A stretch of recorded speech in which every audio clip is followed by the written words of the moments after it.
Everyone, Teacher Caitlin here. I am going to read a book by one of my favorite authors, Brad Meltzer, and today's book is I Am Jackie Robinson. I am Jackie Robinson. Sometimes it's hard to be brave. My mother was brave, and she liked brave people. When I was born, the youngest of 5 kids, she even named me after someone brave. His middle name will be Roosevelt.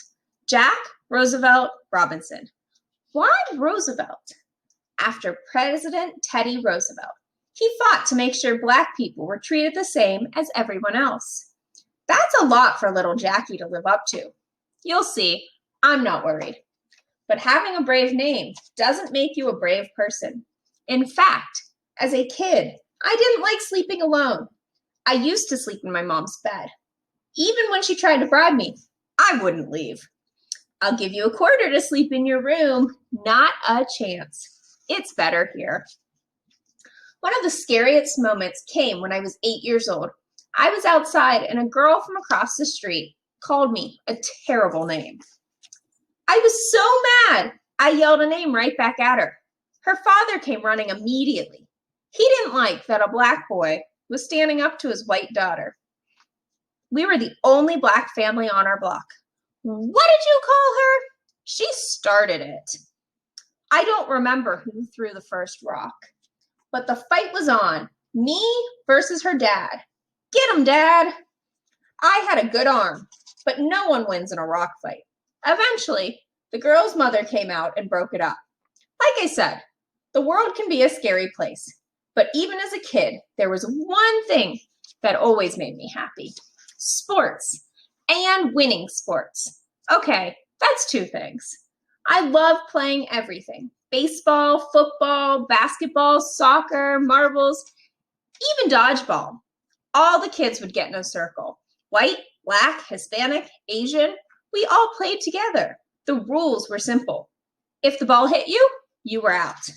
I'd duck, jump, leap, and of course throw, and throw, and throw.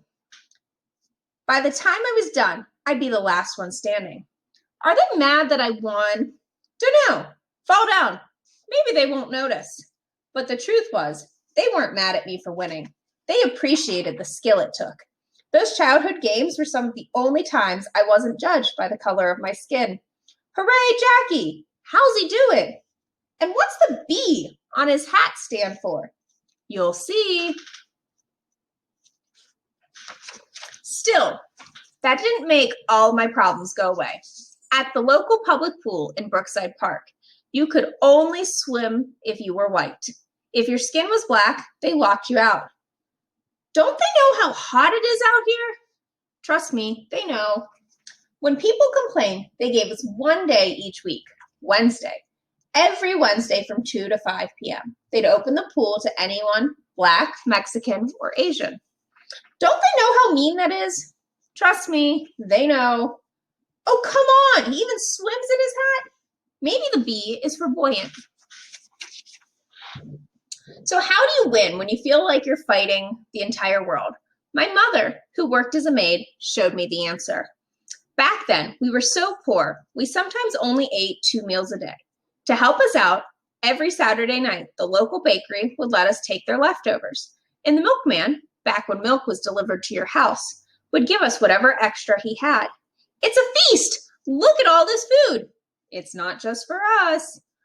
What do you mean? We weren't the only ones struggling for money. My mom took the extra food and shared it with our neighbors. That's right. She even shared it with the angry guy who threw rocks at me. Would you like some extra bread? Wow, thanks. That's very kind of you. I'm Mally, Jackie's mom. Nice to meet you, Mally. That's how we got to be friends with everyone in the neighborhood. It was one of my mom's best lessons. When you do something good, it brings the good out in others. Plus, the more our neighbors got to know us, the more they realized just how much Black and white people were alike. I learned a similar lesson from a local mechanic named Carl Anderson. He saw a group of boys I used to hang out with. We called ourselves the Pepper Street Gang. We were a bunch of poor kids. For fun, we'd throw dirt clods at cars and swipe golf balls from the local golf course. When he saw what we were doing, Mr. Anderson took me aside. He didn't lose his temper. Calm as could be, he told me, "Jackie, I know why you're following the crowd. You're afraid they'll think you're different or chicken, but it doesn't take guts to follow the crowd. Courage comes from being willing to be different." What Mr. Anderson said that day, it got to me. With the help of my pastor, I stopped hanging out with the gang. From there, I threw myself even deeper into my favorite activity, sports, and winning at sports, especially baseball. As a teenager, I could run so fast, a local reporter noticed that in nearly every game, I stole second, third, and home at least once. "It's grand larceny. Man, this guy can write." "That isn't stealing. You were just on first base. How'd you get here so fast?" "Maybe the B is for blast off." In college, I became the first UCLA student to letter in 4 sports in the same season: baseball, football, and basketball, and track. They said I was one of the best football players in the country. 2 seasons in a row, I scored the most points out of any player in the league. I won the NCAA title that year. Only one American jumped farther than me. But the same problem kept coming back. When the college newspaper wrote a nice article about me, one of my own white teammates purposely smashed into my leg, trying to injure me. He was mad that the article said something nice about a black person. "Ah, my leg! Don't they know we're on the same team?" Trust me, they know. By the time I got out of the Army, it still didn't matter that I was one of the best athletes in the country. If you wanted to play professional sports, you had to be white. Sorry, son, your kind doesn't belong here.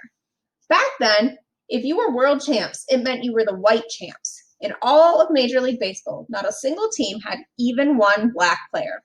Oh, and did I mention that if you were on a black team, the pay was worse, the food was worse, and sometimes the only place to sleep was on the bus? Gross! Is this food or goo? You don't want to know. But that was all about to change. Thanks to a man named Rickey. Rickey was the president of the Brooklyn Dodgers, one of the most popular baseball teams ever. I have an idea. With so many players fighting in World War II, Rickey had a plan for filling his team. The Dodgers will secretly look at black players. Are you nuts? People will stop rooting for us. I don't care. It's time to do what's right. After searching all across the United States and the world, Rickey found me. I'm Jackie Robinson. Nice to meet you. Nice to meet you too. I think you can play in the major leagues. How do you feel about that? Mr. Rickey told me that he knew I was a good ball player, but he wanted to know whether I had the guts. He warned me that many white people would be mad to see a black player. There's no one on our side. No owners, no umpires. Loads of players and spectators will yell at you. Pitchers will throw baseballs at your head. But no matter what they do, if you get angry, it'll look like you can't handle it. Can you handle it? On April 18th, 1946, at 27 years old, I was given my shot. At Roosevelt Stadium in Jersey City, New Jersey, I played my first official game for the Montreal Royals, the Brooklyn Dodgers farm team. You better believe I was terrified. I didn't want to let people down. Then, at 3:04 p.m., in my first at-bat, I was thrown out at first. You're out! Thousands of black spectators had come to see what I could do. Thousands of white people were there too, convinced that a black player couldn't possibly be as good as a white one. It was up to me to prove them wrong. The next time I came up was in the 3rd inning. There were 2 men on base. The pitcher decided on a fastball. I can still see it coming, chest high down the middle, but this time, crack!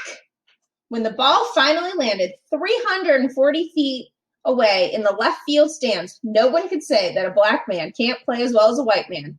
Some called it a home run. Others called it history.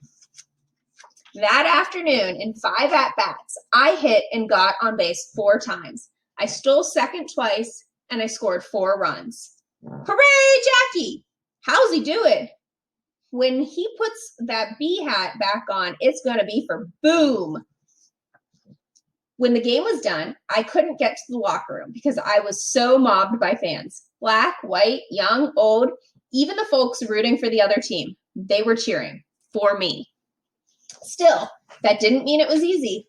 When I started playing for the Brooklyn Dodgers, lots of players didn't want me there. Pitchers threw fastballs at my head. Runners stepped on me with their cleats. Catchers even spit on my shoes. And they weren't just coming after me. They told me that if I kept playing, they'd hurt my son. Was I mad? Yes. Was I scared? Yes. See him spit here, and he says, I know you saw that. But I never let me stop me. Crack! I told you that B was for boom. The B is for Brooklyn, genius. Game after game, I kept playing, knowing I wasn't just playing for myself. Each time, more and more people, black and white, were cheering. In the stands, fans wore I'm for Jackie buttons. And slowly, eventually, we were all playing together. Black, white, Asian, Hispanic. Baseball opened up to everyone.